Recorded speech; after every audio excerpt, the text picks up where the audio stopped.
sadly, nowadays this is a minority view. Within the Jewish people, as most of you know, most Jewish people nowadays are impressed by the Zionist idea. But first of all, this minority is a powerful, significant minority. It's not just, we are often described as being a fringe group at the age of ultra-Orthodox Judaism. This is the wrong picture. We are a vibrant group. Within Orthodox Jewry, the sad point is that most Jews nowadays are not Orthodox. That's how it's developed, sadly. But within the Orthodox community, most Orthodox Jews, and when I say Orthodox, it's hard to, just to give a rule of thumb is what I mean by Orthodox, Jews that look like us. That's just a rule of thumb.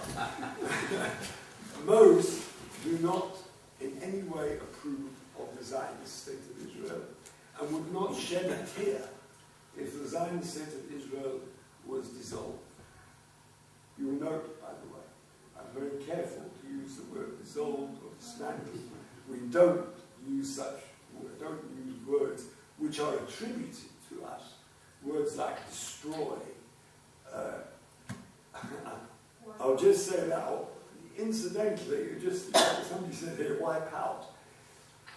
We all know about the president of Iran, Mr. Ahmadinejad, who also has never said, it's not our job here to stand up in defense of the president of Iran, but we have to know for a fact he has never used the word destroy in relation to the Zionist state. He wants it to disappear, the concept of a sectarian state for one particular group.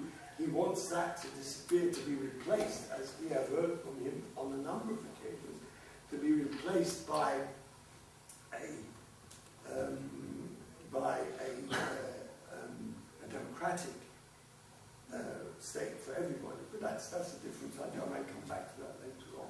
But he doesn't use the word. But the word destroy has been attributed to him. But it's not true. You will not find that in any of his sayings. But that is not the main point. I want to say that we don't use this word. But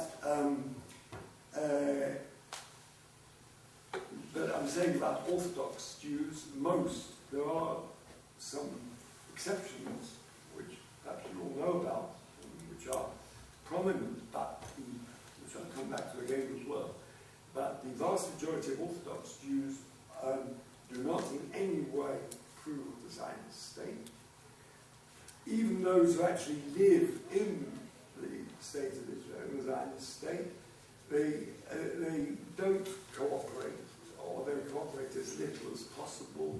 There are various degrees among them as to what do we do now with the fact that the Zionist state for the time being exists. Do we pragmatically go along with it, or do we ignore it, or what? There are various approaches with that, but they don't send their sons to the military service. They don't celebrate the Independence Day. Yesterday was the day when the Zionists celebrated their Independence Day. In our group, we treat it as a day of mourning, because we feel it was a tragedy for Jews and for Palestinians. But the Orthodox community, most don't ignore it completely. They ignore it. They don't hang up the Zionist flag or whatever. That is the vast majority. But as I said earlier, within that majority, within that group, there are ranges of opinion as to what to do about the fact that the state exists at the moment. Madurikata, their view is we ignore it completely, we oppose it, we have nothing to do with it, and we get up in public and say so. That's perhaps where we differ. But as far as the basic philosophy of opposing the Zionist state is concerned, this is widespread within the Jewish Orthodox community. But I want to say something else, that although we are sadly a minority now, this was not always the case.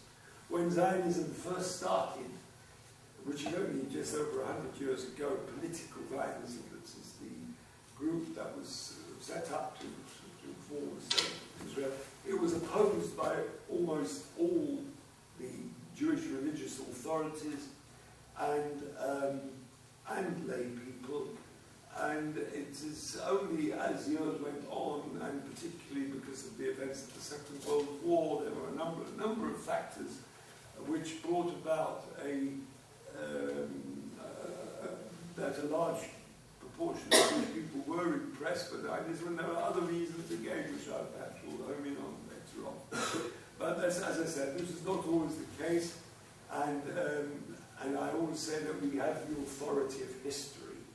Though we are a minority group at the moment, we have the authority of history, and to that extent, because of the teaching that's been handed down, and to that extent, we can claim to represent the authentic Orthodox view.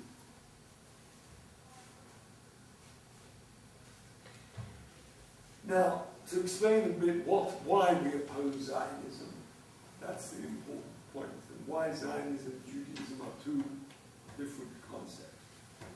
Our opposition to Zionism is based firstly on religious belief grounds. We are taught that it is contrary to our belief. These grounds, I will explain to you, but really, they are of more importance within the Jewish community itself.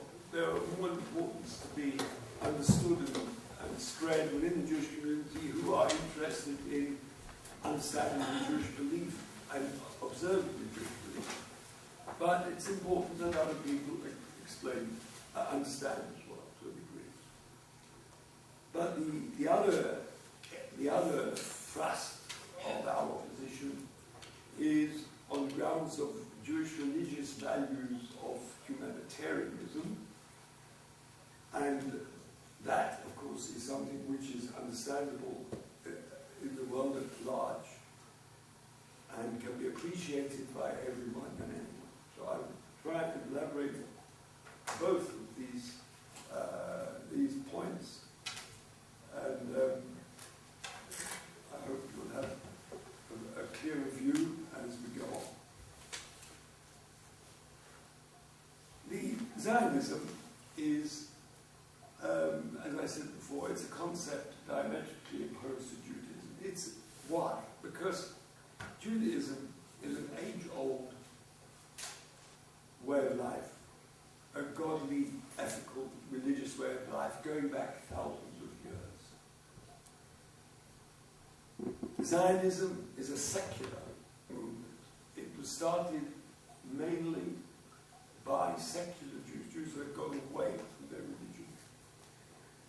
And they wanted to develop a nationalistic, secular group philosophy with the aim of forming a state in Palestine as a nationalistic ideal, and it was devoid of ethics, devoid of morals. The original Zionists had gone away from the Jewish religion. Whereas Judaism is, as I mentioned before, an age-old and a godly and ethical way of life. So there, right from the start on, as a general overview, you have totally